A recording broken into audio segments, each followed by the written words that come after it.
Eleanor Blackwood's spirit drifted through the deserted streets of Crimson Hollow, her heart aching with a relentless fury and sadness. She remembered the day her life had been unjustly taken and the curse she had cast with her dying breath. One night, a small family arrived, parents and a young daughter, seeking refuge from the desert's harshness. They stumbled upon Crimson Hollow, its ghostly aura hidden beneath the veil of night. Desperate for shelter, they entered the abandoned saloon. Eleanor's spirit followed them, her presence unnoticed. The mother, Emma, tried to light a lantern, but the flame flickered and died. The father, John, searched for food, finding only dust-covered bottles and rotted remnants. The little girl, Lucy, wandered towards the bar, her tiny hands reaching for a dusty glass. Eleanor's heart twisted. She had always loved children. As Lucy's fingers touched the glass, a chill ran through the room.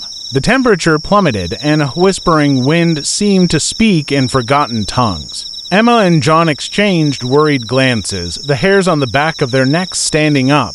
Eleanor's ghostly form hovered near Lucy, trying to warn them, but her words came out as mournful wails. Suddenly, the doors of the saloon slammed shut.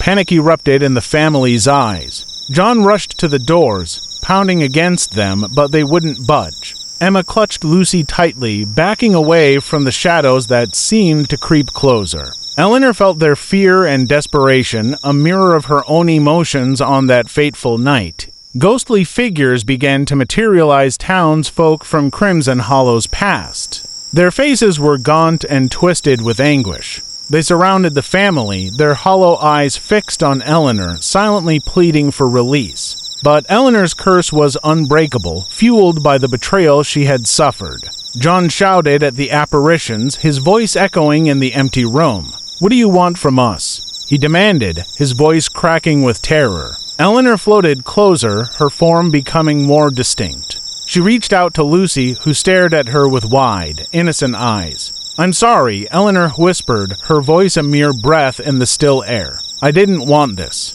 With a final, sorrowful look at the family, Eleanor's spirit joined the spectral townsfolk. The curse tightened its grip, pulling them all into the darkness. The saloon was once again silent, its new victims forever trapped in the town's cursed legacy. As dawn broke, the desert sun revealed Crimson Hollow, unchanged and desolate. The wind carried the faint sound of laughter and whispers, remnants of the past lingering in the present. Eleanor's spirit wept, bound to the town she had loved and lost, her curse claiming its first victims in an endless cycle of sorrow and revenge.